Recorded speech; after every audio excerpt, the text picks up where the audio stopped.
कक्षाओं में सभी विद्यार्थियों का हार्दिक स्वागत है। और आज हम बात करेंगे आपका कक्षा 11 का जो बेसिक भूगोल चल रहा है, इसका पार्ट नंबर 10 हम पढ़ेंगे। और इसके अंतर्गत हम पढ़ रहे थे कि संपूर्ण पृथ्वी पर एक तो ऋतुओं का बनना और उसी के साथ दिन रात का बनना, पृथ्वी पर ऋतुओं का बनना, दिन रात का बनना। पृथ्वी की दो प्रकार की गतियां हमने पढ़ ली थी, परिक्रमण गति और एक परिभ्रमण गति। परिभ्रमण को घूर्णन भी कहा जाता है। तो घूर्णन या परिभ्रमण के द्वारा तो पृथ्वी पर दिन रात बनते हैं और परिक्रमण के द्वारा ऋतुएं बनती हैं।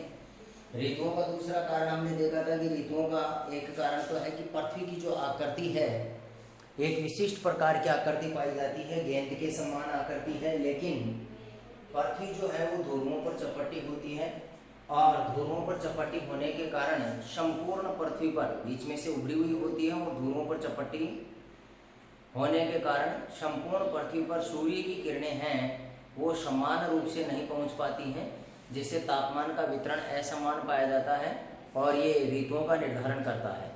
दूसरा कारण था ऋतुओं के निर्धारण में पृथ्वी का अपनी अक्ष पर पश्चिम की ओर 23.5 डिग्री झुका हुआ होना। और पश्चिम की ओर पृथ्वी का अपनी अक्ष पर 23.5 डिग्री झुकी हुई होने के कारण जो उत्तरी ध्रुव और दक्षिणी ध्रुव हैं, ये दोनों ध्रुव सूर्य के सामने अलग अलग समय में सूर्य के सामने आते रहते हैं और दोनों ध्रुवों पर अलग अलग प्रकार से तापमान का वितरण पाया जाता है। तो इस प्रकार से दिन रात का बनना और ऋतुओं का बनना। इसके बाद में हमने पृथ्वी सूर्य की गति यानी पृथ्वी की गति, और इस पृथ्वी की गति में हमने पढ़े थे कि दो संक्रांति और दो क्या होते हैं, विषुव होते हैं। दो विषुव पढ़े थे, 21 मार्च को और 23 सितंबर को। 21 मार्च और 23 सितंबर को सूर्य भूमध्य रेखा पर होता है तो उसको विषुव कहा जाता है। विषुव की हमने बात कर ली थी कि संपूर्ण विश्व में दिन रात क्या होते हैं, इस दिन बराबर होते हैं, 21 मार्च को और 23 सितंबर को। तो ये दो विषुव होते हैं। एक विषुव के अंतर्गत है जो एक बसंत विषुव होता है और एक शरद विषुव होता है। और दो संक्रांति होती हैं यानी दो अयनांत होंगे। एक उत्तरी गोलार्ध में जो अयनांत होता है वो कर्क रेखा पर होता है और 21 जून को होता है। दक्षिणी गोलार्ध में जो अयनांत होता है यानी सूर्य की अधिकतम जो लंबवत किरणें गिरती हैं वो दक्षिणी गोलार्ध में मकर रेखा पर गिरती हैं और ये अयनांत जो है वो 22 दिसंबर को होता है। इन दोनों में संक्रांतियाँ होती हैं। 21 जून को ग्रीष्म संक्रांति होगी और 22 दिसंबर को शीत संक्रांति होती है। यहाँ संक्रांति से तात्पर्य है कि संपूर्ण पृथ्वी पर दिन रात का बराबर न होकर अलग अलग गोलार्धों में दिन की लंबाई है वो अलग अलग पाई जाती है। तो इस प्रकार से संक्रांति है। अब इसका एक तो आप बना लें डायग्राम कि किस प्रकार से पृथ्वी जो है, देखो पृथ्वी का जो हमने देखा था यानी लगभग 96.6 करोड़ पथ होता है सूर्य के चारों ओर जो पृथ्वी चक्कर काटती है, और इस चारों ओर चक्कर काटने के पथ को पृथ्वी की कक्षा कहा जाता है। यह कक्षा वर्ताकार में होकर के दीर्घ वर्ताकार होती है। कक्षा जो होती है ये वर्ताकार में होकर के दीर्घ वर्ताकार होती है। इसी के साथ में आपने एक अपसौर और उपसौर की स्थिति पढ़ी थी। अपसौर और उपसौर है वो भी हमने पढ़ लिया था। अपसौर और उपसौर कि अपसौर तो कब होता है, अपसौर होगा 4 जुलाई को और उपसौर जो है उपसौर की स्थिति बनती है 3 जनवरी को। उपसौर और अपसौर में अलग अलग आपको फर्क भी ये बताया था कि उपसौर जो होता है उस स्थिति में पृथ्वी है वो सूर्य के नजदीक होगी और अपसौर की स्थिति में पृथ्वी है वो सूर्य से क्या होती है, दूर होती है। अब देखो इसमें चित्र कैसे बनाएंगे, सूर्य है और 4 स्थिति हम बनाएंगे यहाँ पृथ्वी की। यहाँ पृथ्वी की अक्ष है यानी यहाँ ऐसे होती तो 90 डिग्री पर बिल्कुल सीधी होती, तो ऐसे अगर पृथ्वी होती तो बिल्कुल ये 90 डिग्री पर होती। इस प्रकार से ऐसे अगर इस पथ पर होती तो ये क्या होती, 90 डिग्री पर होती। लेकिन पृथ्वी अपनी अक्ष से कितनी झुकी हुई है, यहाँ 23.5 डिग्री, और वो भी किधर झुकी हुई है, पश्चिम की ओर झुकी हुई है। अब ये ऐसा का ऐसा जो झुकाव है हर जगह ऐसा का ऐसा ही रहेगा, यानी एक तरह से इसके समानांतर रेखा आएगी ऐसे, और यहाँ भी ये झुकाव इधर ही रहेगा, यानी पृथ्वी परिक्रमण और परिभ्रमण गति करेगी, अपनी अक्ष के चारों ओर भी गति करेगी और सूर्य के चारों ओर भी गति करेगी, लेकिन इसका झुकाव हमेशा क्या रहेगा, पश्चिम की ओर। झुकाव क्या रहेगा, हमेशा पश्चिम की ओर। अब देखो इसके झुकाव के अनुसार यहाँ हम पृथ्वी की स्थिति बनाते हैं।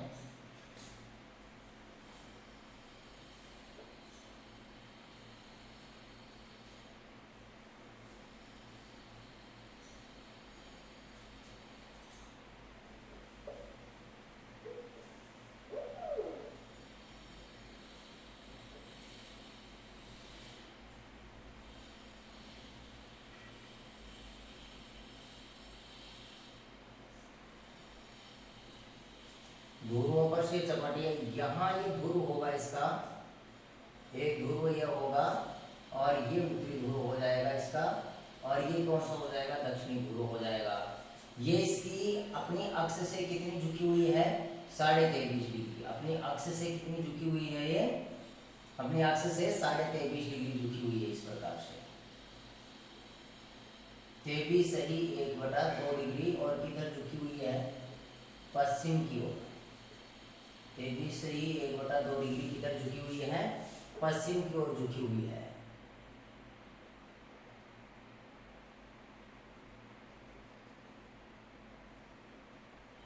वो नॉर्थ पोल है, और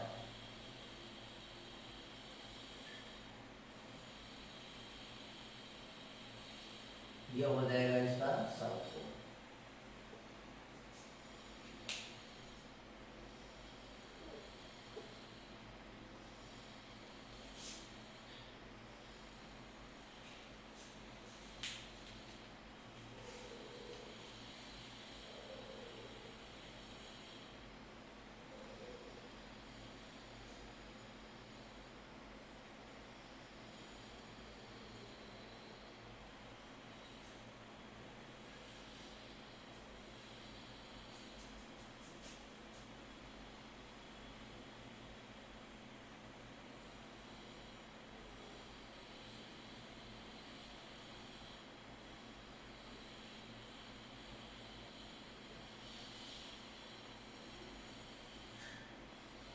ये पृथ्वी की 4 स्थितियां हैं, और सभी स्थितियों में पृथ्वी एक ही तरफ झुकी हुई है। किधर झुकी हुई है, पश्चिम की ओर। चारों तरफ गति करेगी, तो चारों तरफ गति करते समय पृथ्वी है वो किधर झुकी हुई होगी, पश्चिम की ओर झुकी हुई होगी।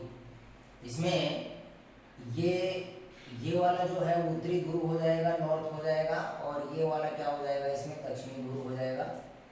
इसी प्रकार से इधर वाला जो ये पोर्शन रहेगा, ये उत्तरी ध्रुव रहेगा। इसका झुकाव थोड़ा और बनाना पड़ेगा। झुकाव देखो किसके बराबर, यहाँ लगभग झुकाव है वो इसके बराबर बनना चाहिए।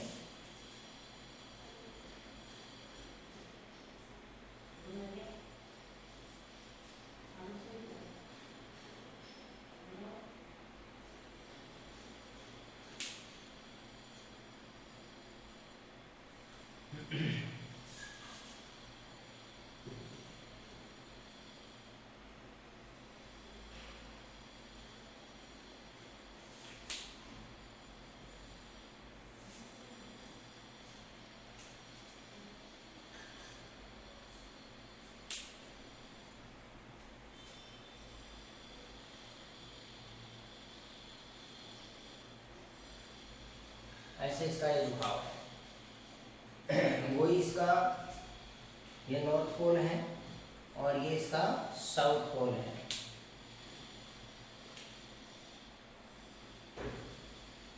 और ये क्या हो जाएगा, इसका साउथ पोल हो जाएगा। ऐसे ही ये इसका नॉर्थ पोल है, और यहाँ इस स्थिति में इसका साउथ पोल है। इधर भी वो नॉर्थ पोल है, और इधर क्या हो जाएगा, ये साउथ पोल हो जाएगा। यानी ये थोड़ा सा झुकाव इसका और है, ऐसे टेढ़ा है। अब देखो इस स्थिति में यहाँ सूर्य से किरणें हैं वो चारों तरफ निकलेंगी, इस प्रकार से सूर्य की किरणें निकलेंगी और आप यहाँ देखेंगे कि सूर्य से निकलने वाली जो किरण है वो पृथ्वी के कौन कौन से भागों तक पहुँच पा रही है। इस प्रकार से सूर्य से निकलने वाली जो किरण है वो पृथ्वी के अलग अलग भागों तक पहुँचेंगी। इस प्रकार से पृथ्वी के अलग अलग भागों पर पहुँचेंगी। इधर हम देखेंगे तो इस प्रकार से पृथ्वी पर ये वाली जो किरण है वो इस प्रकार से पृथ्वी पर पहुँचेंगी और इधर से आप देखेंगे तो इस प्रकार से पृथ्वी पर पहुंचेंगी। थोड़ा सा चित्र में हल्का सा अपने डिफरेंस हो जाता है हाथ से बनाने में, इसको थोड़ा सा देख लेंगे। यहाँ वाली जो किरण है वो इस प्रकार से संपूर्ण पृथ्वी के ऊपर गिरेंगी। ये देखो थोड़ा सा इसको सही कर लो आप, इसको ऐसे और घूमेगी।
ऐसे आप देखेंगे तो यहाँ इस पोजीशन में सूर्य की किरणें पृथ्वी पर इस प्रकार से गिरेंगे ऐसे।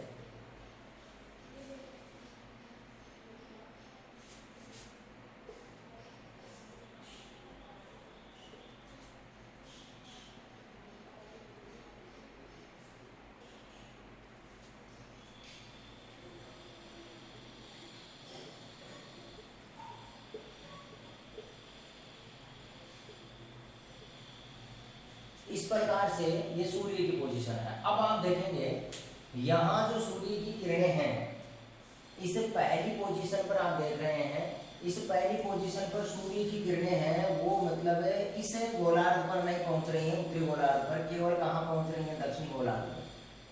केवल कहाँ, देखो दक्षिणी गोलार्ध सूर्य की सीध में है ना, तो दक्षिणी गोलार्ध पर तो क्या पहुंच रही है, सूर्य की पूरी किरणें पहुंच रही हैं, उत्तरी गोलार्ध पर नहीं पहुंच रही है।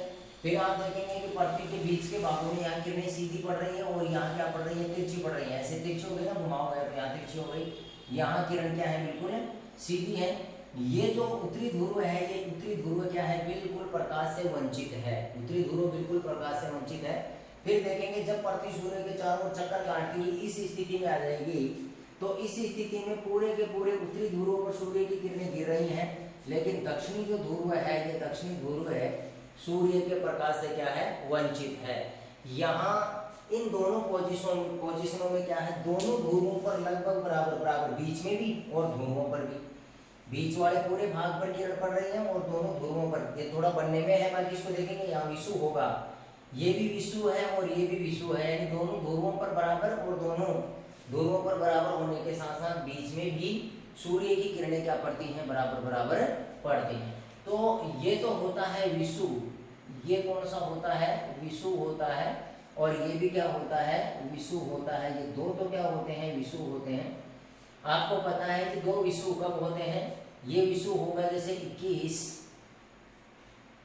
या इसको हम मान लेते हैं 23 सितंबर को, ये विषु है वो कब होगा, 23 सितंबर को। इस 23 सितंबर के बाद में अब आप देखेंगे गोलार्ध भी इसके निर्धारित हो गए हैं।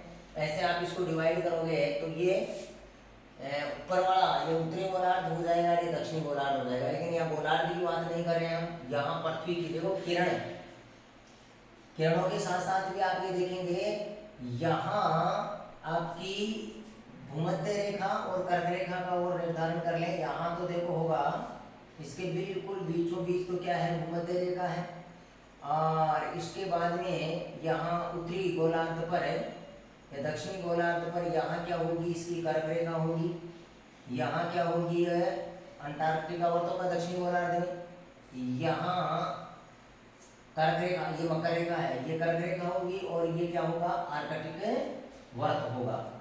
ये है 23.5 डिग्री उत्तरी, ऐसे जैसे सब में चलेगा 23.5 डिग्री उत्तरी, सॉरी ये है 66.5 डिग्री नॉर्थ, ये है 23.5 डिग्री नॉर्थ, ये 0 डिग्री, फिर ये है 23.5 डिग्री साउथ और ये है 66.5 डिग्री साउथ और ये 90 डिग्री साउथ और ये 90 डिग्री नॉर्थ। नामकरण इसका हमने पहले कर लिया था। 66.5 डिग्री जो उत्तरी अक्षांश है इसको क्या कहेंगे, आर्कटिक वर्त। इसको क्या कहोगे, आर्कटिक वर्त। यह 23.5 डिग्री जो है इसको आप क्या कहेंगे, उत्तरी गोलार्ध के 23.5 डिग्री उत्तरी अक्षांश को कर्क रेखा। ये बीच में जो है भूमध्य रेखा या इसको हम विषुवत रेखा, नीचे ये हो जाएगी 23.5 डिग्री दक्षिणी अक्षांश है, इसको आप क्या कहेंगे, मकर रेखा। और ये हो जाएगा आपका अंटार्कटिका वर्त। ये अंटार्कटिका वर्त है, ये दक्षिणी ध्रुव है और ये उत्तरी ध्रुव है। ऐसे ही इन गोलार्धों में वही कर्क रेखा, इन गोलार्धों में वही पृथ्वी के बीचों बीच में तो क्या होगी, वही भूमध्य रेखा होगी। फिर यहाँ क्या होगी, कर्क रेखा होगी, फिर यहाँ आर्कटिक वर्त होगा, यहाँ मकर रेखा होगी और यहाँ क्या होगा, आर्कटिक वर्त होगा। इधर भी आप देखेंगे तो यहाँ कर्क रेखा होगी, इसके बाद में क्या होगी, ये आर्कटिक रेखा होगी, इसके बाद में कर्क रेखा होगी, इसके बाद में भूमध्य रेखा होगी और इसके बाद में क्या होगा, ये मकर रेखा और फिर क्या होगी, आर्कटिक वर्त होगा। इसी प्रकार से यहाँ देखोगे तो बीचों बीच पृथ्वी के यहाँ भूमध्य रेखा हो गई, इसके बाद में यहाँ ये कर्क रेखा हो गई, ये आर्कटिक वर्त हो गया, ये मकर रेखा हो गई और ये क्या हो जाएगा, इसका अंटार्कटिक वर्त हो जाएगा। नाम मैंने एक में लिख दिया है, बाकी पोजीशन सब यही रहेगी।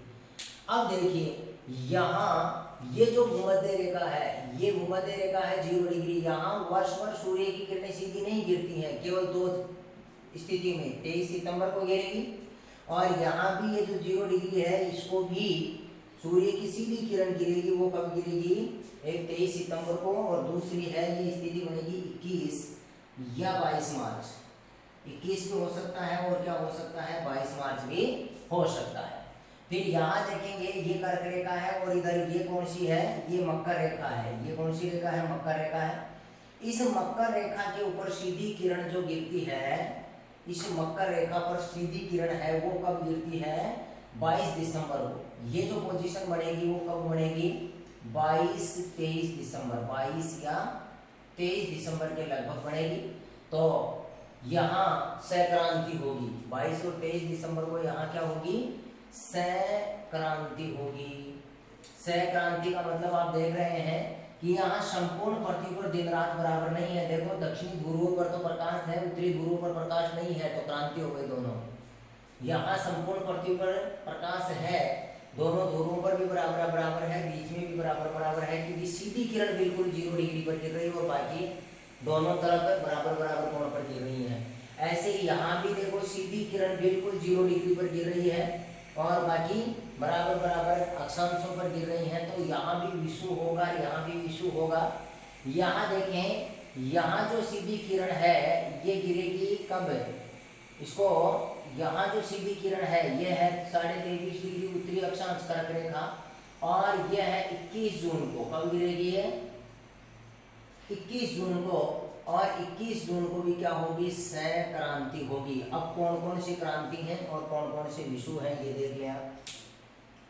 क्रांति और विषुव कौन कौन से हैं, यानी पृथ्वी जो है ये सूर्य के चारों ओर अपनी घूर्णन अक्ष पर, यानी पृथ्वी की जो घूर्णन गति है ये घूर्णन गति भी पश्चिम से पूर्व की ओर होती है और पृथ्वी जो सूर्य के चारों ओर चक्कर लगाती है वो भी पश्चिम से पूर्व की ओर ही लगाती है।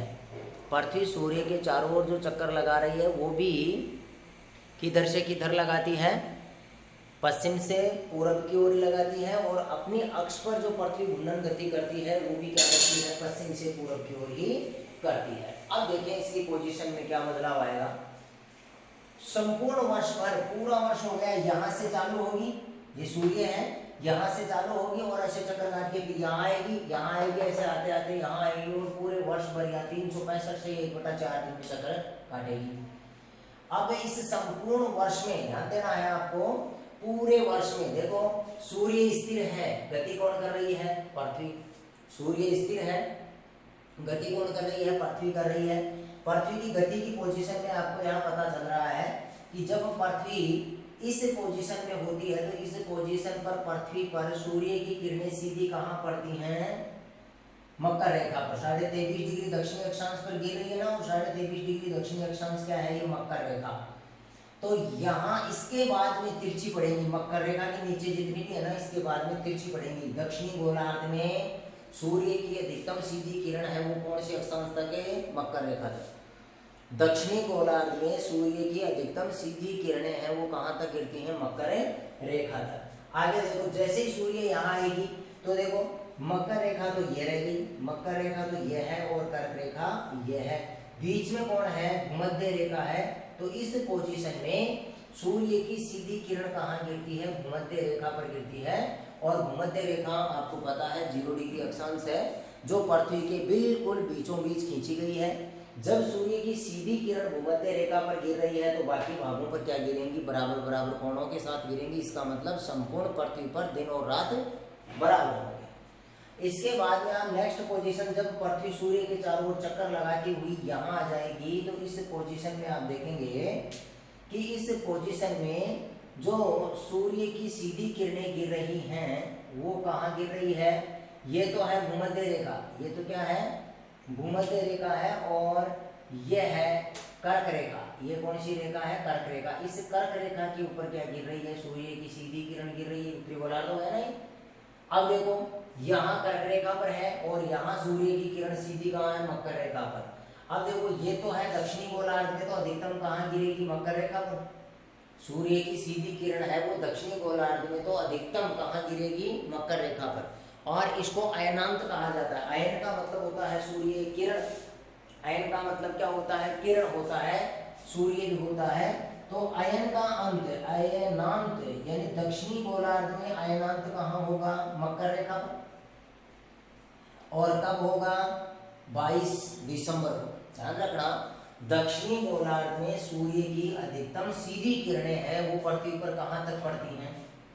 मकर रेखा तक पड़ती हैं। दक्षिणी गोलार्ध में सूर्य की अधिकतम सीधी किरणें कहाँ तक गिरती हैं? मकर रेखा पर गिरती हैं। मकर रेखा के बाद में 23.5 डिग्री दक्षिणी अक्षांश के बाद में कभी भी सूर्य की किरण क्या नहीं गिरेगी? 90 डिग्री पर नहीं गिरेगी, सीधी रेखा में नहीं गिरेगी। तो यह मकर रेखा पर किरण का अयन अंत हो गया। तो दक्षिणी गोलार्ध में किरण का अंत कहाँ हुआ? मकर रेखा पर। तो दक्षिणी गोलार्ध में अयनांत कहाँ होता है? मकर रेखा पर। कब होगा? 22 या 23 दिसंबर को। वैसे मुख्य रूप से हम 22 ही मानते हैं। एक लिख लो आप, तो इसको 22 दिसंबर लिख लेना, इसको 21 मार्च लिख लेना, और वहाँ 23 सितंबर और 21 जून। तो 22 दिसंबर को सीधी किरणें गिरेंगी, 22 दिसंबर को सीधी किरण गिरेगी। और यहाँ 21 मार्च को। अब देखो आ जाओ, यहाँ मैं अयनांत की बात कर रहा हूँ। दक्षिणी गोलार्ध में अयनांत हो गया कहाँ? मकर रेखा पर। उधर जाओ फिर सीधे जो उत्तरी गोलार्ध, देखो अब तो दक्षिणी गोलार्ध ऐसे है, ऐसे कैसे पृथ्वी वहाँ है। अब उत्तरी गोलार्ध है वो क्या आ रहा है? सूर्य की किरणों के सीध में आ रहा है। दक्षिणी गोलार्ध है वो ओझल हो गया ऐसे। यहाँ अब सीधी किरण है उत्तरी गोलार्ध में। अधिकतम सीधी किरण कहाँ तक गिरती है? कर्क रेखा तक। पृथ्वी पर सूर्य की अधिकतम सीधी किरण उत्तरी गोलार्ध में कर्क रेखा तक। तो यहाँ भी क्या हो गया? अयनांत हो गया। इसको क्या कहा जाता है? उत्तरी गोलार्ध का अयनांत। इसको क्या कहा जाता है? उत्तरी गोलार्ध का अयनांत कहा जाता है। तो देखो दो गोलार्ध हो गए, दक्षिणी गोलार्ध और एक उत्तरी गोलार्ध। दक्षिणी गोलार्ध का अयनांत तो कहाँ होगा? मकर रेखा पर। दक्षिणी गोलार्ध का अयनांत कहाँ होगा? मकर रेखा पर। और जो उत्तरी गोलार्ध है, इस उत्तरी गोलार्ध का अयनांत कहाँ होता है? कर्क रेखा पर। अब ये जो दोनों अयनांत हैं, दक्षिणी गोलार्ध का जो अयनांत होता है ये 22 दिसंबर को, और उत्तरी गोलार्ध का जो अयनांत होता है वो कर्क रेखा पर है, वो कब होगा? 21 जून को। पूरे वर्ष के दौरान फिर 2 बार यहाँ भूमध्य रेखा है, यहाँ 23 सितंबर को भी सूर्य की सीधी किरणें कहाँ पड़ती हैं? भूमध्य रेखा पर। और भूमध्य रेखा क्या है, पृथ्वी के बिल्कुल बीचों बीच है। जब सूर्य की किरण सीधी भूमध्य रेखा पर गिर रही है तो बाकी अक्षांशों पर क्या गिरेंगी, बराबर बराबर के कोण पर गिरेंगी। कहने का मतलब 23 सितंबर को और 21 मार्च को संपूर्ण पृथ्वी पर किसकी स्थिति बनती है, विषुव की स्थिति बनती है। और इस विषुव की स्थिति में दिन और रात संपूर्ण पृथ्वी पर क्या होते हैं, बराबर होते हैं, तो इसको विषुव कहा जाता है। अब देखो 23 सितंबर के बाद में, यहाँ 23 सितंबर है, अब आप देख रहे हैं धीरे धीरे धीरे धीरे 23 सितंबर से पृथ्वी आ रही है, तो 23 सितंबर से सूर्य की किरण, देखो पृथ्वी यहाँ है, फिर आप कल्पना करो, विचित्र नहीं बना सकते, यहाँ है, फिर ये ऐसे कैसे खिसक करके यहाँ जाएगी, उत्तरी गोलार्ध पर किरणें कम होती जाएंगी और दक्षिणी गोलार्ध पर किरणें क्या होती जाएंगी, देखो बढ़ गई है, यहाँ आते ही बढ़ जाएंगी। तो 23 सितंबर को होता है कौन सा विषुव, शरद विषुव होता है। कौन सा विषुव होता है, शरद विषुव होता है, क्योंकि 23 सितंबर को लगभग उत्तरी गोलार्ध के अनुसार इनका नाम निकाला गया है। तो 23 सितंबर को लगभग हमारे उत्तरी गोलार्ध में क्या आ जाती है, शरद ऋतु आ जाती है। तो 23 सितंबर को क्या कहा जाता है, कौन सा विषुव होगा, शरद विषुव होगा। 23 सितंबर के बाद में जैसे ही पृथ्वी कहाँ आएगी, 22 दिसंबर को यहाँ आ गई, इसी स्थिति में आ गए। 22 दिसंबर को बिल्कुल सूर्य की सीधी किरणें हैं वो कहाँ गिरेगी, कर्क रेखा पर गिरेगी, और यहाँ विषुव न होकर के क्या होगी, संक्रांति होगी। और आपको पता है कि 22 दिसंबर को हम यहाँ हैं उत्तरी गोलार्ध में, तो 22 दिसंबर को हमारे यहाँ क्या होती है, शीत, तो इसको कौन सी संक्रांति कहा जाता है, शीत संक्रांति, शीत संक्रांति। देखो उत्तरी गोलार्ध में तो शरद, शरद का मतलब हल्की सर्दी, शरद का मतलब क्या होता है, हल्की सर्दी। यहाँ 22 दिसंबर को कड़ाके की सर्दी गिरने लग जाती है, तो 22 दिसंबर को क्या होगा, शीत होगा। 23 सितंबर को क्या होगा, शरद होगा। इसके बाद में देखो फिर बराबर हो गया, यहाँ मार्च की पोजीशन, और मार्च में कौन सी ऋतु आती है हमारे उत्तरी गोलार्ध में, बसंत ऋतु। कौन सी ऋतु, बसंत ऋतु। तो विषुव होगा, वो कौन सा विषुव होगा, इनके कोष्टक में लिख लो, बसंत विषुव। कौन सा विषुव होगा यहाँ, बसंत, यहाँ कौन सा विषुव हो जाएगा, बसंत विषुव हो जाएगा। और बसंत विषुव के बाद में यहाँ 21 जून की बात करेंगे, तो 21 जून को क्या होगी, संक्रांति होगी। लेकिन कैसी संक्रांति होगी, ग्रीष्म संक्रांति। कौन सी संक्रांति होगी यहाँ, ग्रीष्म संक्रांति होगी। क्या होगी यहाँ, ग्रीष्म संक्रांति होगी। तो ये दो तो हो गए आपके विषुव, और दो ही क्या हो गई, संक्रांति, और इनकी तारीख भी आपको क्या करनी है, याद रखनी। ये संपूर्ण डायग्राम है वो आपका दिमाग में ऋतु परिवर्तन का आ गया, पूरा का पूरा ऋतु परिवर्तन का है। रात और दिन का बनना तो नॉर्मल है, वो आपको बता दिया था पृथ्वी की घूर्णन गति के कारण। ऋतु परिवर्तन में देखो, ऋतु परिवर्तन में संपूर्ण पृथ्वी पर लगभग समान ऋतु होती है। विषुव है कैसा है, शरद। अब शरद के अंदर क्या है भाई, शरद में न तो गर्मी न सर्दी, ऐसी स्थिति है। बसंत, बसंत में भी क्या है, न सर्दी और न गर्मी, तो दोनों विषुव हो गए, यानी ऋतु दोनों गोलार्धों में बराबर बराबर तापमान होता है। बराबर बराबर तापमान होने के कारण इसको विषुव कहा जाता है। दिन रात की लंबाई भी बराबर होगी 23 सितंबर और 21 मार्च को दोनों गोलार्धों में, और यानी तापमान भी क्या होगा, बराबर बराबर होगा। फिर देखो ऋतु परिवर्तन होगा। 22 दिसंबर को उत्तरी गोलार्ध में सूर्य की किरणें कम पहुंच रही हैं और दक्षिण गोलार्ध में ज्यादा पहुंच रही हैं, तो 22 दिसंबर को उत्तरी गोलार्ध में तो होगी शीत ऋतु और दक्षिण गोलार्ध में क्या होगी, ग्रीष्म ऋतु। 22 दिसंबर को उत्तरी गोलार्ध में शीत ऋतु और दक्षिणी गोलार्ध में क्या होगी, ग्रीष्म ऋतु होगी। इसी प्रकार से जो 21 जून है, 21 जून को देखो उत्तरी गोलार्ध है वो सूर्य के सामने आ गया, पृथ्वी का उत्तरी गोलार्ध है वो सूर्य के सामने आ गया, तो 21 जून को उत्तरी गोलार्ध में होगी ग्रीष्म ऋतु और दक्षिणी गोलार्ध में क्या होगी, शीत ऋतु। तो एक तो आपको तारीख याद रखनी है, तारीखों के साथ साथ आपको ध्यान रखना है कि संपूर्ण पृथ्वी पर पूरे वर्ष के दौरान 2 संक्रांति और 2 विषुव होते हैं। 23 सितंबर को और 21 मार्च को तो विषुव होते हैं, और इस स्थिति में क्या होता है, संपूर्ण पृथ्वी पर दिन और रात बराबर। यहाँ लिखेंगे संपूर्ण विश्व, पृथ्वी का मतलब विश्व है ना, संपूर्ण विश्व में दिन व रात की अवधि बराबर होती है। दिन व रात की अवधि, दिन व रात की अवधि बराबर होती है। और 23 सितंबर को भी आप कोष्टक में लिख देंगे संपूर्ण विश्व में, संपूर्ण विश्व में दिन व रात की अवधि, दिन व रात की अवधि बराबर होती है, दिन व रात की अवधि बराबर होती है। यहाँ देखेंगे 22 दिसंबर को, 22 दिसंबर की स्थिति में आप क्या लिखेंगे, देखो 22 दिसंबर को लिखेंगे उत्तरी गोलार्ध में, उत्तरी गोलार्ध का सबसे छोटा दिन। 22 दिसंबर को क्या होगा, उत्तरी गोलार्ध का सबसे छोटा दिन तथा दक्षिणी गोलार्ध का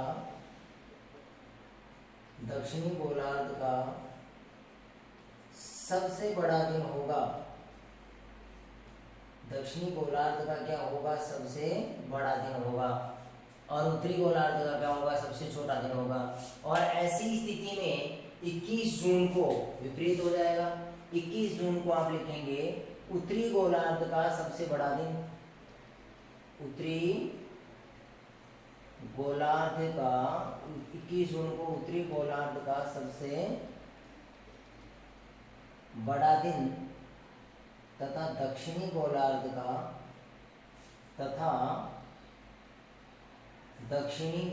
का सबसे छोटा दिन होता है। दक्षिणी गोलार्ध का क्या होता है, सबसे छोटा दिन होता है, और उत्तरी गोलार्ध का क्या होता है, सबसे बड़ा दिन होता है। तो ये हमने जो कल पार्ट आपके पार्ट संख्या 9 के अंदर जो जितनी थ्योरी हमने लिखी थी, इनसे संबंधित पृथ्वी की परिक्रमण और परिभ्रमण गति से संबंधित जितनी भी थ्योरी कल हमने बात की थी, उस पूरी थ्योरी का एक डायग्राम है। और इस डायग्राम के माध्यम से आप पूर्ण रूप से ये समझ पाएंगे कि संपूर्ण पृथ्वी पर किस प्रकार से दिन और रात का बनना, और जो पृथ्वी की परिक्रमण गति है, इस परिक्रमण गति के द्वारा किसका निर्माण होता है, ऋतुओं का निर्माण होता है। और एक आपको यहाँ ध्यान रखना है कि संपूर्ण वर्ष के दौरान, पूरे वर्ष भर के दौरान 2 विषुव होंगे और 2 क्या होंगे, इसमें संक्रांति होंगी। विषुव कब होंगे, संक्रांति कब होंगी, इनको आपको बता दिया गया है। चित्र में देख करके आप कंप्लीट रूप से उत्तरी गोलार्ध में सबसे बड़ा दिन कब होगा, सबसे छोटा दिन कब होगा, और जिस समय दिन सबसे बड़ा होगा उस समय रात क्या होगी, छोटी होगी, कैसे भी आपको प्रश्न पूछा जा सकता है। संक्रांति किसे कहेंगे, विषुव किसे कहेंगे, संक्रांति की स्थिति में संपूर्ण पृथ्वी पर तापमान क्या होगा, और विषुव की स्थिति में संपूर्ण पृथ्वी पर तापमान क्या होगा। एक आपको अयनांत के बारे में बताया है, अयन का मतलब यहाँ किरण से है, और सूर्य की जो अधिकतम सीधी किरण है वो उत्तरी गोलार्ध में है, वो कौन सी रेखा तक है, कर्क रेखा तक, और दक्षिणी गोलार्ध में मकर रेखा तक। और समय पूछा जाए, दिनांक आपको पूछी जाए, तो उत्तरी गोलार्ध में सूर्य की अधिकतम सीधी किरण है वो 21 जून को, और दक्षिणी गोलार्ध में है वो मकर रेखा पर पड़ती है 22 दिसंबर को। इसके बाद में आप हेडिंग डाल लें कि भारत में परंपरागत रूप से मुख्यतः 6 ऋतुएं पाई जाती हैं। कितनी ऋतुएं, 6। हेडिंग डाल के लिखें, भारत में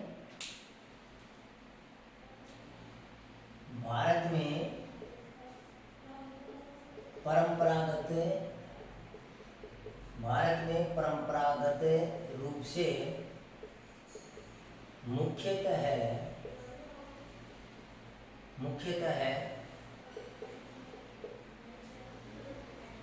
6 ऋतुएं पाई जाती हैं। कितने ऋतुओं में विभाजन किया गया है, 6 ऋतुओं में। तो भारत में परंपरागत रूप से मुख्यतः कितनी ऋतुएं, 6 ऋतुएं। अब इसमें एक तो ऋतु का नाम लिख लो, ऐसे सारणी बना लो, यहाँ तो हो जाएगा ऋतु का नाम हो जाएगा। एक आपका हो जाएगा हिंदू मास या हिंदू महीना, यानी कौन सी ऋतु है ये भी आपको याद रहनी चाहिए। और एक रह जाएगा अपना जो कैलेंडर है, अंग्रेजी कैलेंडर है, जिसको हम ग्रेगरियन मास कहते हैं। ग्रेगरियन माह है या मास, और ये हिंदू मास है। जो पहली ऋतु है, इस पहली ऋतु का नाम लिखेंगे आप यहाँ बसंत ऋतु। पहली कौन सी ऋतु है, बसंत ऋतु है, जिसको अंग्रेजी में स्प्रिंग सीजन कहा जाता है, स्प्रिंग सीजन कहा जाता है। और ये जो बसंत ऋतु है ये हमारे हिंदू महीनों के अनुसार आती है चैत्र से वैशाख। चैत्र से वैशाख तक चलती है। चैत्र से वैशाख तक कौन सी ऋतु चलेगी? बसंत ऋतु। ग्रेगरियन मास है उसके अनुसार होगी मार्च और अप्रैल में। कब चलेगी ये? मार्च और अप्रैल में बसंत ऋतु होती है। इसके बाद में दूसरी ऋतु आती है, बसंत के बाद में आएगा ग्रीष्म। बसंत के बाद में कौन सी ऋतु आएगी? ग्रीष्म ऋतु। अंग्रेजी में इसको SUMM या समर सीजन कहा जाता है। और ये जो ग्रीष्म ऋतु है, इस ग्रीष्म ऋतु की जो सीजन होगी ये ज्येष्ठ से लेकर के आषाढ़ तक। कहाँ से कहाँ तक है? ग्रीष्म ऋतु की जो सीजन है ये ज्येष्ठ से, हिंदू महीनों के अनुसार ज्येष्ठ से आषाढ़ तक होगी। और यहाँ ग्रेगरियन मास के अनुसार ये मई से जून, मई से जून तक मतलब क्या पाई जाती है? ग्रीष्म ऋतु पाई जाती है। इसके बाद में आगे वाली जो ऋतु है, ग्रीष्म के बाद में आती है वर्षा ऋतु। ग्रीष्म के बाद में कौन सी ऋतु आएगी? वर्षा ऋतु। और वर्षा ऋतु को अंग्रेजी में रेनी सीजन कहेंगे। वर्षा ऋतु जो है ये हिंदू मास के अनुसार श्रावण और भाद्रपद में, श्रावण से लेकर के कहाँ तक होती है? ये भाद्रपद तक होती है।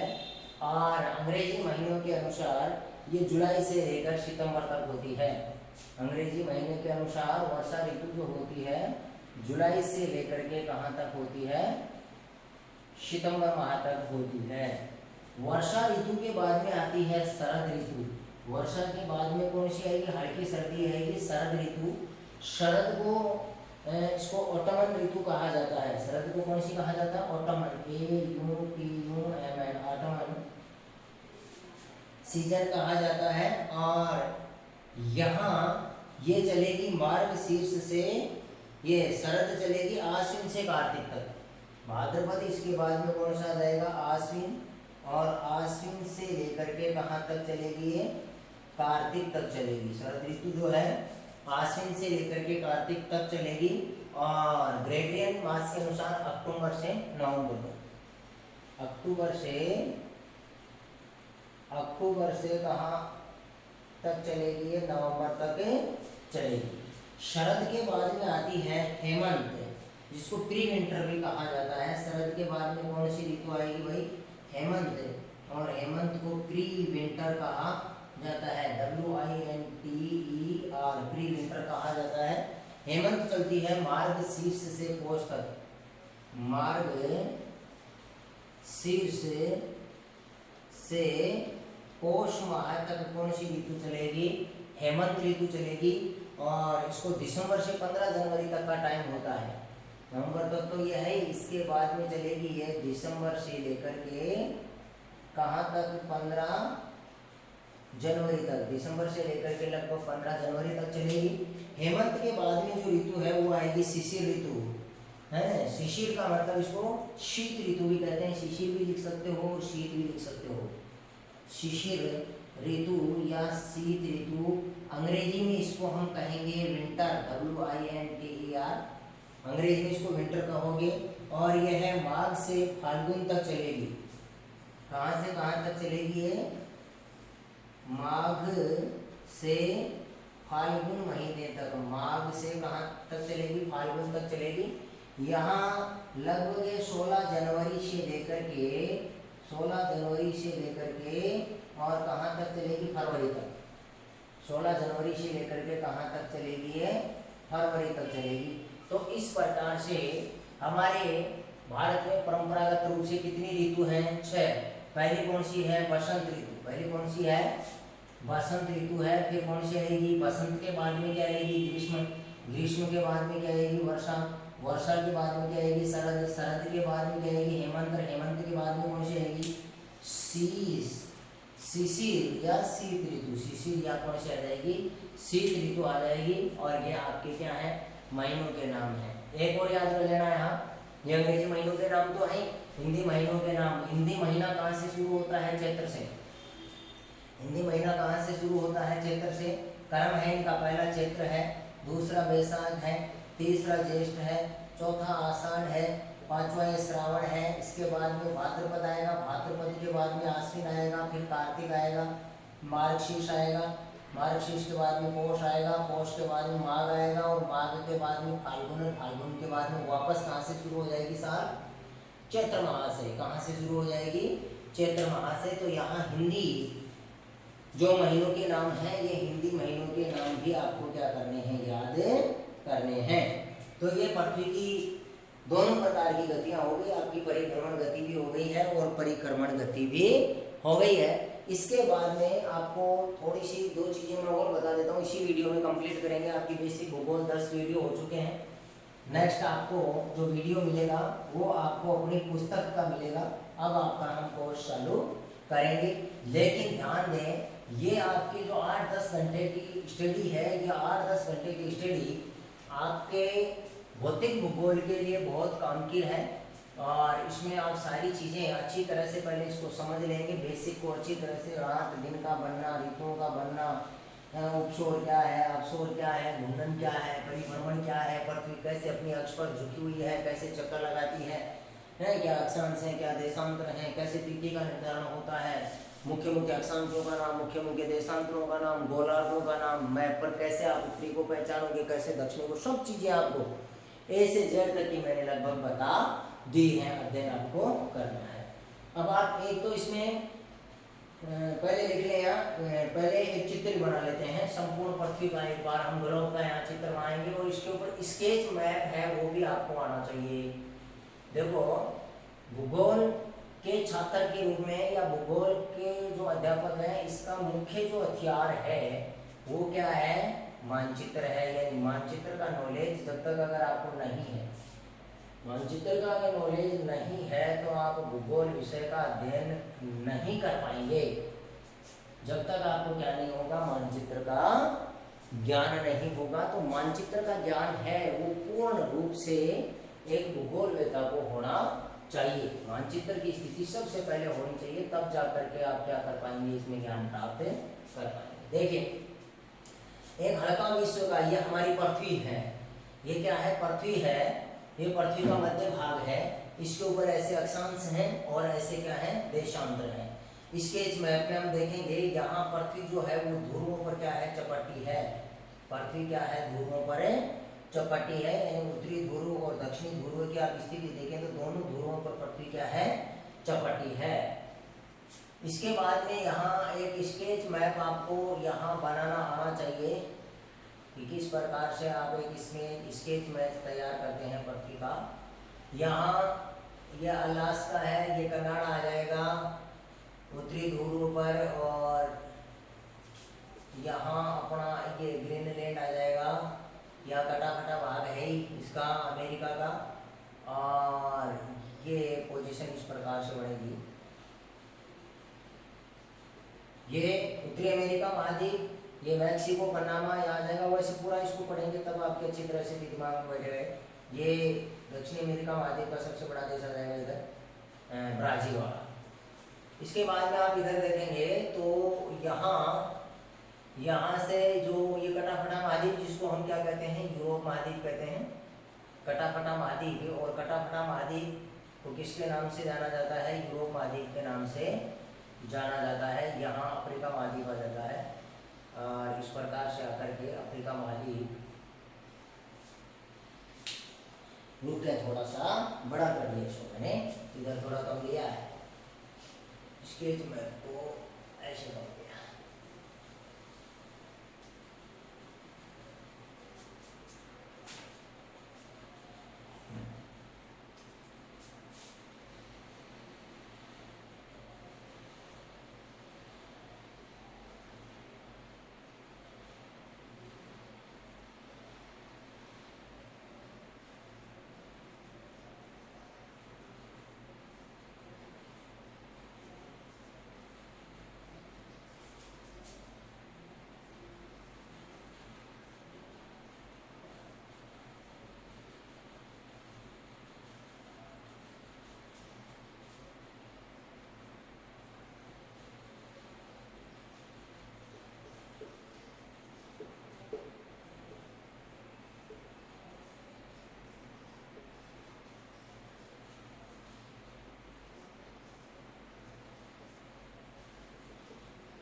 ये स्केच मैप है आपका। और इस स्केच मैप में आपको संपूर्ण विश्व का, यहाँ अंटार्कटिका महाद्वीप है, यहाँ महाद्वीप है, दक्षिणी ध्रुव पर वो कौन सा है, अंटार्कटिका महाद्वीप है। तो इसमें देखो महाद्वीप कौन कौन से हो गए, इसको हम साधारण रूप से USA यानी उत्तरी अमेरिका महाद्वीप है, ये दक्षिण अमेरिका महाद्वीप है, ये जो कटा फटा हुआ है महाद्वीप, यहाँ बीच में यूराल पर्वत से जो अलग होता है, ये तो एशिया हो गया, ये तो कौन सा हो गया, एशिया, ये अपना भारत है यहाँ, ये कौन सा आ गया यहाँ, भारत, तो ये एशिया महाद्वीप है। ये है ऑस्ट्रेलिया महाद्वीप, कौन सा महाद्वीप हो जाएगा, ऑस्ट्रेलिया महाद्वीप, ये ऑस्ट्रेलिया महाद्वीप है। इस महाद्वीप का नाम है अंटार्कटिका, इस महाद्वीप का नाम कौन सा है, अंटार्कटिका। और यहाँ एक मेडागास्कर द्वीप और है, ऐसे स्केच में जो बनाते हैं, ये मेडागास्कर द्वीप है। और ये जो है यहाँ, ये जो महाद्वीप है, ये कौन सा महाद्वीप है, अफ्रीका महाद्वीप, ये वाला जो महाद्वीप है यहाँ, ये वाला महाद्वीप है, वो कौन सा महाद्वीप है, अफ्रीका महाद्वीप है, इसको हम लिख लेंगे अफ्रीका महाद्वीप। ये कौन सा हो गया, अफ्रीका महाद्वीप। और ये जो महाद्वीप है, ये जिसको कटा फटा महाद्वीप भी कहा जाता है, ये कौन सा है, यूरोप महाद्वीप है। तो ये तो महाद्वीप हो गए, ये 7 महाद्वीप हैं, महाद्वीप कितने हो गए, 7। इसके बाद में देखो यहाँ महासागरों की हम बात करें तो ये चारों ओर पानी फैला हुआ है, यहाँ ये अंटार्कटिका तो ऐसे आएगा, इसके बाद में पानी फैला हुआ है, देखो इधर भी पृथ्वी यहाँ इस प्रकार से बोला है, तो इधर वाला पानी, ये पूरा का पूरा पानी, इसको हम कहेंगे प्रशांत महासागर। ये कौन सा महासागर है, ये वाला जो पानी है, ध्यान देना पूरा अच्छी तरह से, मैप में भी दोनों तरफ ही है, इसको हम कहेंगे प्रशांत महासागर। कौन सा महासागर, प्रशांत महासागर या पैसिफिक महासागर भी इसको कहा जाता है, प्रशांत महासागर। और इसके बाद में ऑस्ट्रेलिया के पूर्व में यहाँ जो ये वाला जो पानी भरा हुआ है, यहाँ ये जापान है, और यहाँ ये उत्तरी कोरिया, दक्षिणी कोरिया, ये चीन आ गया, ये अपना कौन सा आ गया, यहाँ भारत आ गया। इधर जो पानी भरा हुआ है, ये पानी भरा हुआ है इंडोनेशिया, इधर ये सारे आ गए, इरियन जया, जकार्ता, ये सारे आ गए, ये पानी भरा हुआ है, यहाँ पानी भरा हुआ है, ये पानी, ये भी किसका है, प्रशांत महासागर का ही है। ये वाला जो भाग है, ये भी किसका है, प्रशांत महासागर का। तो प्रशांत महासागर की आपको पहचान हो जानी चाहिए, ये भी क्या है, प्रशांत महासागर, ये भी कौन सा है, प्रशांत महासागर है। इसके बाद में देखेंगे यहाँ ये जो पानी भरा हुआ है बीच में, यहाँ जो बीच में पानी भरा हुआ है, ये वाला जो यहाँ पानी भरा हुआ है, ये वाला पानी भरा हुआ है, इधर उत्तरी अमेरिका महाद्वीप आ गया, और इधर आपका ये वाला महाद्वीप आ गया। एक यहाँ से ये वाला पानी देखो, ये वाला पानी देखें, ये जो मैं नीली से यहाँ टिक कर रहा हूँ, वैसे मानचित्र में जो जल जहाँ भरा हुआ होता है, सागर जहाँ होते हैं, उसको नीले से ही दर्शाया जाता है। ये वाला जो पानी है, ये सारा का सारा कौन सा है, एटलांटिक महासागर। इसको कौन सा महासागर कहोगे, एटलांटिक महासागर, एटलांटिक महासागर। ये पूरा का पूरा जो पानी है ऐसा आकार का है, इस प्रकार से आप चलेंगे तो देखो कौन सी आकृति बन रही है, ऐसा आकार। तो ये कौन सा है, एटलांटिक महासागर है। इसके बाद में यहाँ जो पानी भरा हुआ बीच में देखो, यहाँ ये जो पानी भरा हुआ है, इसको हम कहते हैं हिंद महासागर। मेडागास्कर ये इसके चारों ओर पानी भरा हुआ है, यहाँ पानी नहीं है, यहाँ बर्फ जमी हुई है। ये जो पानी भरा हुआ है, इसको हम क्या कहेंगे, हिंद महासागर। इसका नाम देंगे आप हिंद महासागर। इसका क्या नाम देंगे आप, हिंद महासागर नाम देंगे इसको। मैं को आप अच्छी तरह से ऐसे स्केच कर लेंगे, ऐसे। अच्छा, इसको नीले से स्केच कर, इधर वो है ना, इसको नीले से मैं स्केच कर देता हूँ ताकि अच्छी तरह से दिखाई दे जाए। ये लाल सागर है, यहाँ वाला जो पानी है, ये जो पानी भरा हुआ है, ये लाल सागर है, और ऊपर यहाँ भूमध्य सागर है।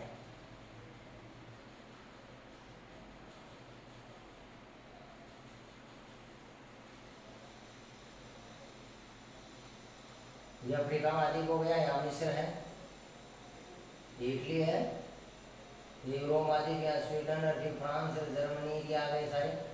इस प्रकार से मैं केवल स्केच बनाया मैंने इसका। यहाँ रूस आ गया, यूरेशिया, और इस प्रकार से स्केच बनाया है केवल ये दक्षिणी कोरिया, उत्तरी कोरिया, इस प्रकार से बना करके वियतनाम ये बना करके अपने भारत का बनाया है।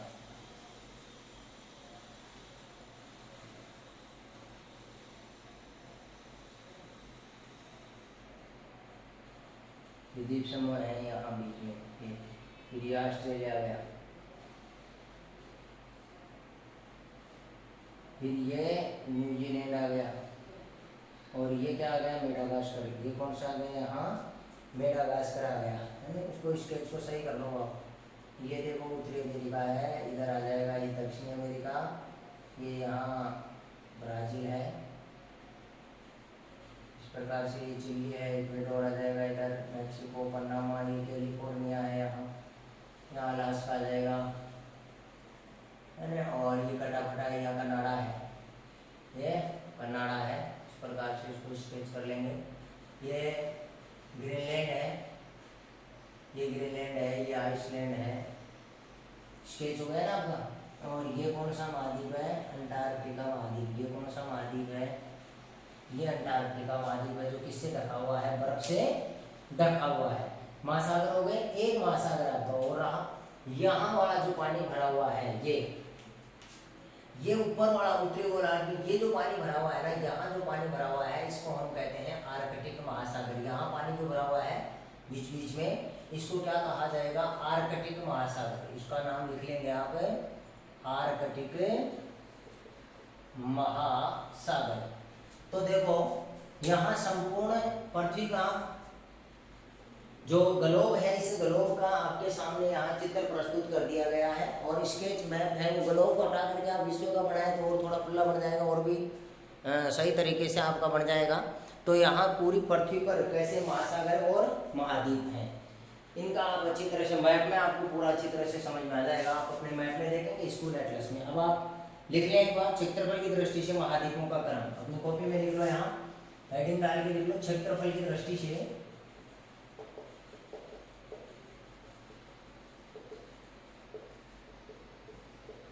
क्षेत्रफल की दृष्टि से महाद्वीपों का क्रम, यानी सबसे बड़ा कौन सा है। तो क्षेत्रफल की दृष्टि से महाद्वीपों के क्रम में सबसे नंबर 1 पर लिखें एशिया।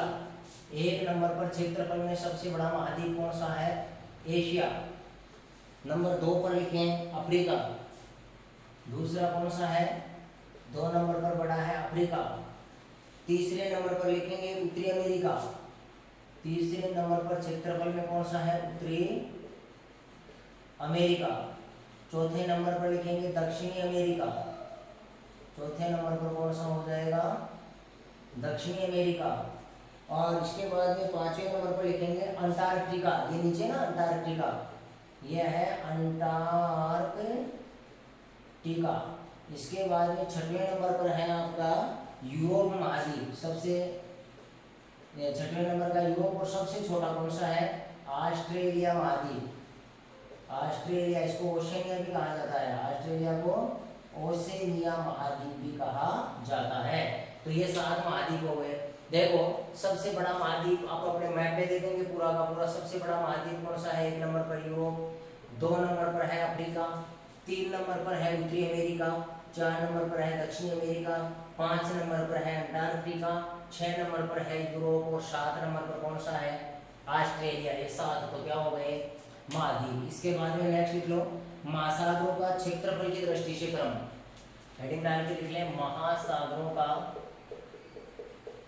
महासागरों का क्षेत्रफल की दृष्टि से क्रम।